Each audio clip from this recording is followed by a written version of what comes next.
right, we're gonna bring this bad boy home today. Let's go. We started at 9. It's 5:30. We're competing with the State of the Union, whatever dinner you're planning on going to. It's going to be a big the league strategy party. So you're like, who's this guy, Jeffrey Solomon? We'll get into that in a minute. He's a legend, by the way, and you'll start to understand why, which is why I decided to bring him up. But part of what I want to set some context is TD Cowen has been one of our biggest banking partners over the last 5 years of our journey. And when you think about part of what Strategy has been doing, we're really at the intersection of DeFi and TradFi. And if it wasn't for Jeff and previously Cowen, we wouldn't be where we are today. You saw Lance speak, excellent sell-side analyst who really understands Bitcoin. You heard Peter Haynes speak, who fully understands things that were new to us, index inclusion, MSCI, all these kinds of things. And maybe most importantly, TD's a party sponsor tonight, so the drinks are literally on Jeff. I think we should just skip dinner and go to the party. Yeah. Go on. So, thank you for the partnership. Saying when Sailor's hitting the ATM, these are the guys who are actually executing the ATM, and they've been a huge part of that too. So thank you for that. But so Jeff, why don't you just start with give us a little bit of background of Cowen and then TD and sort of how that came to be and what your role was at Cowen. So first, before I get started on that, I should. Just because this is a mutual admiration society, legend aside, what you all have done for us at Cowen and now at TD is opened up our minds to a world of possibilities at this intersection of DeFi and TradFi. And when we started at Cowen, the Cowen was a challenger bank. We're always looking for growth and we're looking for disruptors. That's kind of what we do. We know that disruptors inherently need to raise lots of money to disrupt the industries they want to disrupt. And we're looking for partners that we can back who have a vision. And ultimately, at the end of the day, our job is to raise them the capital and to position their stocks in the hands of mostly institutional investors, which is where we live. But when I had my first conversation with Michael, and then we had the conversations with you about how we could actually transform an uninvestable asset for the most part, for most Americans. How do we transform an uninvestable asset and make it available to everybody? That is a fundamental change in the way people were thinking about that asset class. Bitcoin for sure, but then when you look at the growth of digital assets beyond that, if it hadn't been for that opportunity and your ability to open up that aperture, we might not be having this conversation. And I think it's forced a lot of other people, both in DeFi and TradFi, to stand up and take notice. And I think when we first started doing this at Cowen, it was a risk because it was unknown. There were some regulatory hurdles we had to cross. There's some things we had to do, but we were willing to roll up the sleeves on the strength of the partnership and your ability to deliver on what you exactly what you said you were going to do.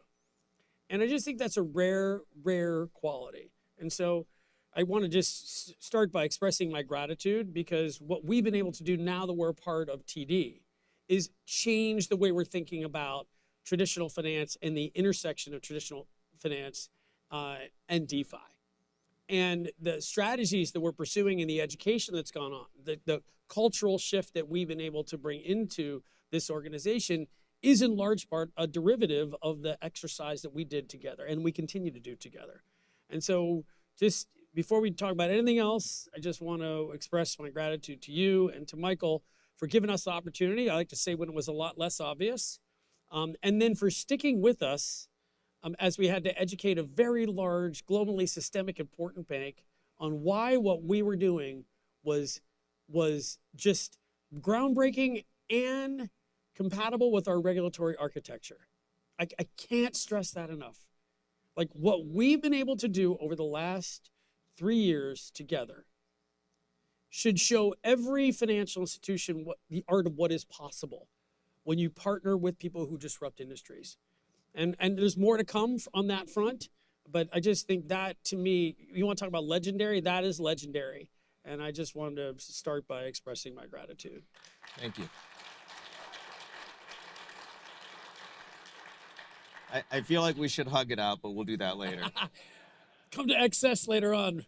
All right, so tell us the backstory, Cowen, and your role there, and a little bit for those who are not aware of Cowen and sort of how that came to be. Yeah, so Cowen was a 100-year-old investment bank that I like to say Cowen was resilient, right? It was started in the middle of the First World War. It survived a global pandemic the first time, a Great Depression, a Second World War, and countless other things that happened, including the last global pandemic. And what we did effectively at Cowen, I started in the business as a hedge fund manager. It's so funny hearing everybody talk about all the quantitative analytics and volatility and stuff like this. Is stuff I was doing in my hedge fund in the 1990s.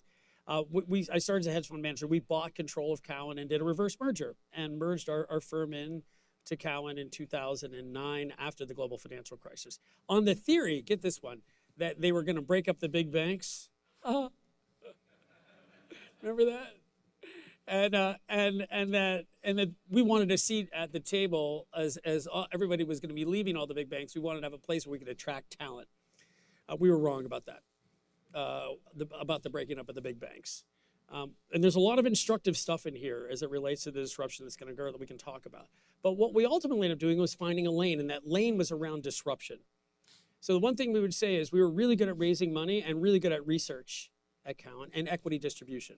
So the things that we've put in place with, for you and for the investors in strategy, that's what we're really good at. That's what we were really good at 15 years ago. And we chose industries that were disrupting, things like fintech and biotech and a bunch of other technology industries where there was a need for new capital so we could raise money and generate fees, investment banking fees, but also do it for companies that would add alpha to people's portfolios. And this was our big idea. You ready for this? We knew that in people's equity portfolios, that over 50% of the money that was coming into the equity market was coming into indexes. And what we said was, never been in a meeting one time with a management team or an investor where anybody has ever said the following: I'm okay being average. Like, nobody says that. Because at the end of the day, our human nature is that we want to win. We want to outperform. We want to generate alpha. And so our view was, even though most people are going to plow money into these passive indices and ride the wave of whether the index was going to be doing, which you saw from Peter and how important that is, we didn't think that was going away. We just thought that the portion of their portfolios that would be actively managed was going to be smaller, and that the number of people that were going to be servicing that community was going to be smaller, and they had to be excellent or they were going to get eliminated. And so we went right to the how do we add alpha to people's portfolios? How do we help companies outperform? How do we help investors outperform? We want to be the source of alpha. So for a long time, our moniker was, let us help you outperform.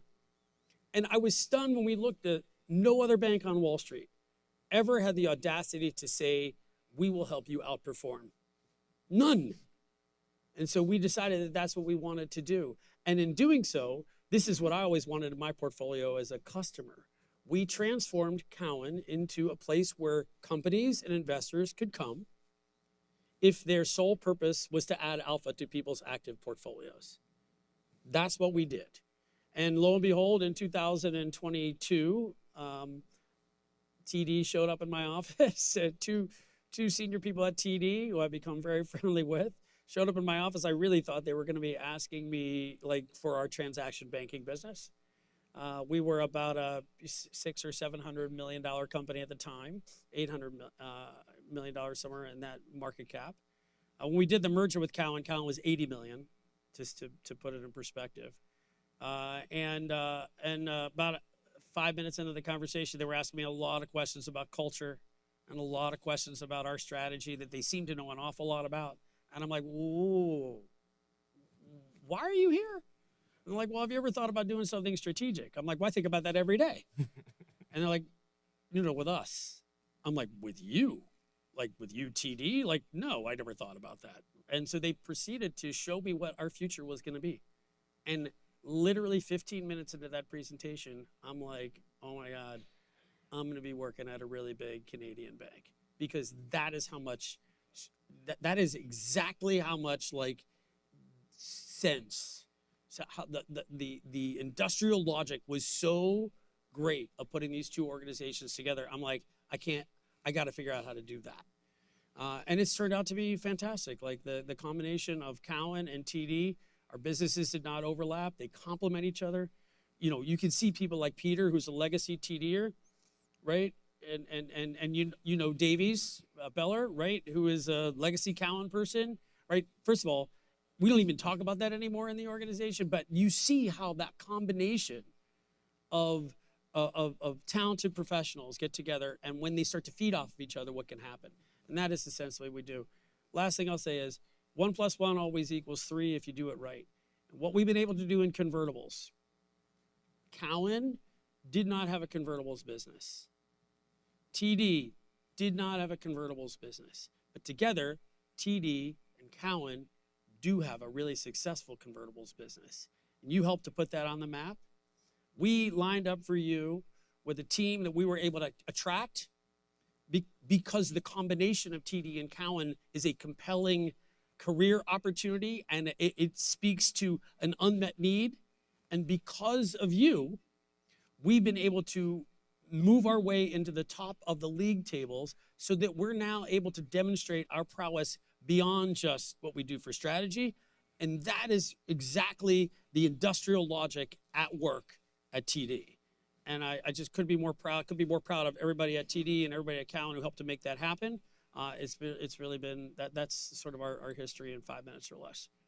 You know, it's such a good Bitcoin story, which is we, Strategy, especially during 2022, had challenges finding banks who were willing to do some of the innovative things that we wanted to, like an ATM as an example. And so we found this alpha-seeking challenger bank with awesome CEO who's willing to fight the good fight in Cowen. And then I remember you called us up one day and you said, hey, there's this thing happening and TD is going to buy us. We're going to merge. And our view was, this is great. It was a sort of a Trojan horse move to get a large bank, a too big to fail bank, to adopt digital assets. And you actually were quite successful in doing that. So let's talk, we'll get back a little bit into where TD goes to digital assets in a minute.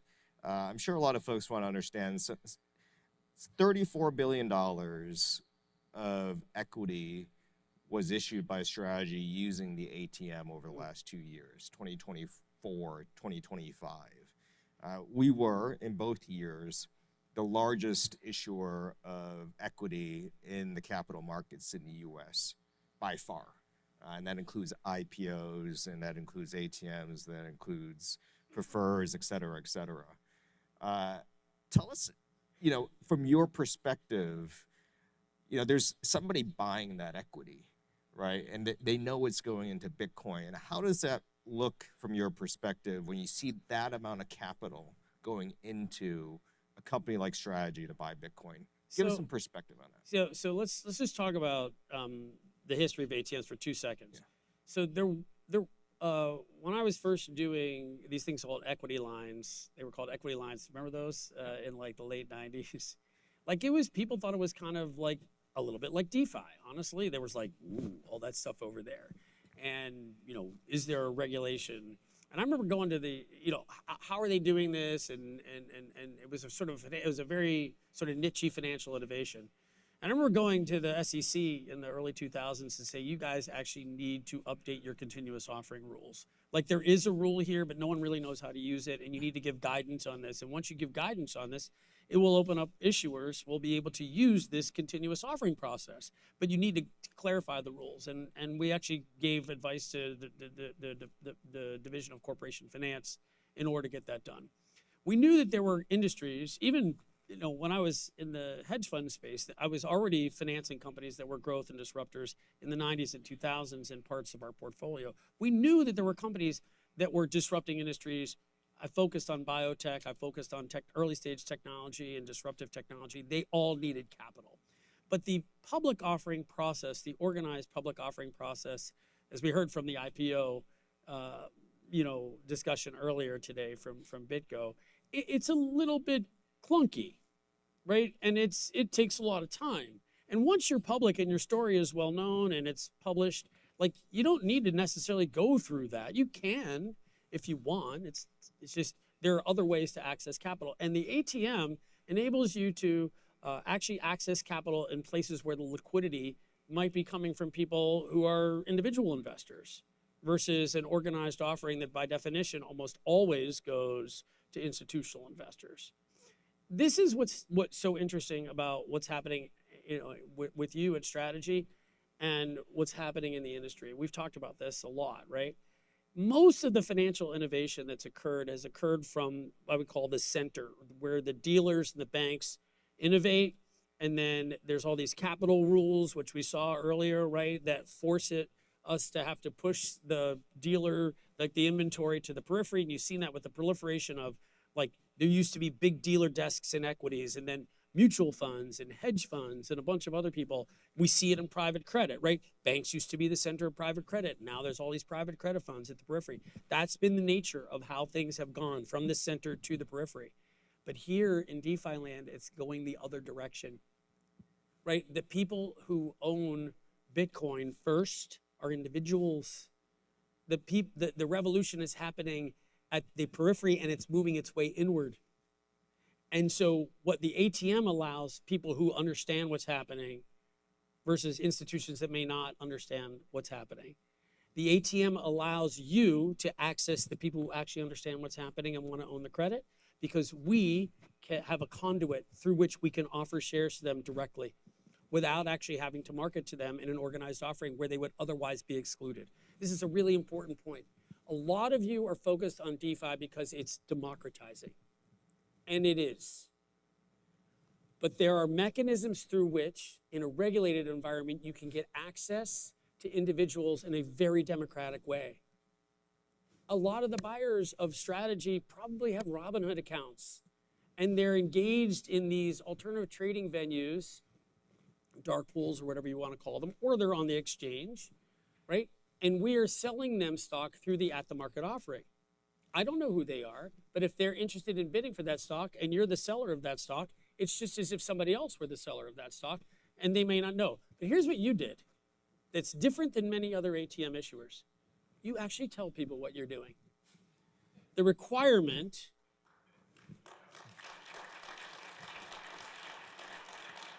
under the ATM rules is that you only have to publish once a quarter. How much did you raise on the ATM? But Strategy, you have said, no. We're just going to tell you exactly how much we're buying because we want you to know that information. And that's available to you. That's optional, right? That is you taking transparency and disclosure because in your culture, right, to a different level. So I actually think the ATM, there's a lot of different companies that use them, a lot of folks in biotech and real estate, anybody who's capital intensive that wants to offer their shares on a continuous basis. There's a big business that we have there. But you've actually taken it to a different level, and it's part of your ethos, which is to give individual investors a different way to access what you do through that mechanism. And that's why I think the marriage of the ATM product, we saw that early on. We were a leader in ATMs, and we're able to highlight to you why doing it together, we could take it to a completely different level. And we have. Awesome. Thank you. Your title is special advisor, which I think doesn't exactly explain what you're doing now at TD. I'll paraphrase it. You basically are coming up with TD's digital/crypto strategy. You own it. Give us some perspective. You've been in the financial services industry for 40 years. You went from being CEO of Cowen to leading the digital asset strategy for a much larger organization. Why'd you take the role? Why are you passionate about digital assets in traditional finance? So I'll give you, it's a personal journey, right? I knew I wasn't going to be CEO anymore. And I'm not going to lie to you, it's fun to be the CEO most days. It's fun. It is, right? Like I say, I still have my CEO magic wand. I keep it in my closet. Every now and then I go and touch it. It doesn't light up. That sucks. Can I borrow it? It sucks when you have one. You just need to use it more often. But listen, the opportunity set for us at TD was immense, and so my job over the first 2 years after the merger, and we're about to celebrate our third anniversary, which is third anniversary of the closing of the merger, which is March 1st. And so, but for my first 2 years, I was heads down, laser focused on making sure the integration worked. People said to me, "Oh, you made a great sale," and I'm like, "My job is to make it a great buy," and it has been. So about a year or so ago, I was winding down my integration work, and I'm like, full disclosure, my contract said that on March 1st of 2026, I'm free to go. And I was okay with that. Like, I feel like everybody's winning, and I'm not in the way of that. And I feel like I helped it, and so I'm good. But towards the middle of the year last year, they're like, actually, we'd like you to help us think about this thing after the Genius Act, because Cowen Legacy was the only firm on the street to trade spot crypto institutionally in 2020. That is a crazy idea, right? People traded derivatives, and you could go to Goldman Sachs and they would trade options or over the swaps and stuff like that, but nobody traded spot for institutions. We did. And so we understood, like, what is the mechanism for this? How would it work? I honestly think at Cowen Digital, we had ring-fenced it as part of the merger, and if it hadn't been for FTX, I think we would have been I know a lot of people say the same thing about this. So in our case, we had convinced the bank to sandbox this thing. Let's go to the Fed and let's go to the OCC, let them see what it looks like to have like an institutional trading arm, and let's not be scared, right? Once FTX happened, I mean, there was no way to have it. So we dismantled all that. But the knowledge and the people in the organization that still understood it. So what did we do? We took a look at, in the Genius Act, where is it that we can play? And this is, I think, a lot of banks are doing the same thing. So if you take anything away from this, like, the banks aren't going away. And actually the banks, I think, are going to be really happy to be players in this space. And I know there's a lot of like discussion around whether or not in a regulated environment, who's going to be allowed in and who's not going to be allowed. I'm not here to pass judgment. I'm just telling you, banks, I thought they were going to be dismantled after the global financial crisis, and they got stronger. Like, every bank is going to figure this out that matters. And so they're all going to be collaborators and cooperators and competitors for everything that's happening in this space. It's just a matter of time. And so what are we thinking about? We understand fundamentally that in 1994, like Bill Gates famously said, banking is important, banks are not. That was 1994. So anybody who knows that recognizes that we're like the honeypot of middlemen. Like, there's an entire ecosystem in Silicon Valley that wakes up every day that tries to disrupt middlemen. We've seen it happen in every other industry. It's just, you know what Silicon Valley doesn't really like that much? Regulation. So they've stayed away from highly regulated areas because there's been other places where they can disrupt without having to deal with the morass of 10 regulators in the US. That's what we do really well. We navigate that because we have to. And so where is this happening? Where is this convergence happening? Now that we know that our core function of take a deposit, make a loan, is disruptible, right? Well, then what are we doing to try to get in the middle of that? Because the future of banking is probably not taking zero interest demand deposit accounts and making loans. It's going to be in the movement of money. It's going to be in fees and advisory services. And it's going to be in consultative relationships. And banks are already set up to do that. Right? We compete head-to-head with the do-it-yourselfers because there's a certain percentage of the population that wants to talk to a financial advisor. So E-Trade doesn't disrupt traditional finance. It's just another venue for people. Robinhood doesn't disrupt it. those people who make all that money on Robinhood wake up one day, they're like, ooh, I really need to speak to a financial advisor. Hello, we're over here, right? It's collaboration and cooperation. And so we're going to figure out at TD and at every other major financial institution how we're going to play in this ecosystem. I would argue that it's mostly going to start with products we understand really well, payments, deposits. Right now, most financial institutions still can't trade crypto, by the way. In Canada, fun fact, until November 1st, well, actually say we were anticipating this, on November 4th, we were only going to be allowed to have 1% of our net capital in anything that was digital asset related. That meant that if we were making a margin loan secured by a digital assets treasury company like Strategy, that would count against that bucket. At TD, that number, ready for it? We have about $100 billion of tier one capital. So we could put $1 billion in digital assets. And we went to the Canadian regulator and said that makes us non-competitive. And they're like, ooh, how's 5% sound? And that's where we are in Canada, 5%. That's going to change. It's just a matter of time. If you think that traditional finance players are slow, the regulators are even slower. But they've been given marching orders by the legislators and the same in Canada and MiCA, right? And the message has been delivered. Crypto and DeFi and digital assets have gone from do not touch to you must touch. You don't have a choice. Because actually, regulators will regulate, and they want to see what's going on in there.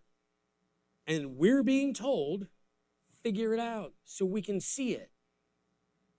So this is not like the big bad banks conspiring to keep people out. No. We're being told that we have to open up our architecture to embrace this so that the regulators can see everything they want to see. And what are they doing? This is why CBDCs don't really work. CBDCs don't really work. Central bank digital currencies don't really work because the central banks would rather outsource AML and KYC to us. Like, why would they want to build an architecture in which all the nefarious activities happen directly with the central bank when they have an apparatus where we make sure that the bad people don't get in? And so they're like, oh, okay. Well, why don't you guys set that up? And then we could just look at it. And so what are we doing? We're focusing on stablecoins. We're focusing on tokenized deposits. We're focusing on how we can do innovations around Bitcoin because it's widely distributed. We want to be able to sell products based on Bitcoin. All of that stuff we're teeing ourselves up to be able to do. And the regulators are like, figure it out. And so that is the stark change. From 12 months ago to today, we're being told you don't have a choice. And that's what we're doing. And that's what we're doing at TD. We're figuring it out. We're crawling, walking, soon to be running as we figure out, how we're going to play in this world. Well, look, I think it's awesome that TD acquired Cowen, and I think it's doubly awesome that they put you in a role to set the digital asset strategy for the next foreseeable future at the organization. The partnership, as I mentioned at the beginning, has been amazing, and as people start to work in the traditional finance world with digital assets, it's very easy for me to say that we often recommend you as a partner to them. And so I appreciate the time. I don't want to hold anyone any longer because drinks are on Jeff. And thank you. Appreciate it. All right. Thank you.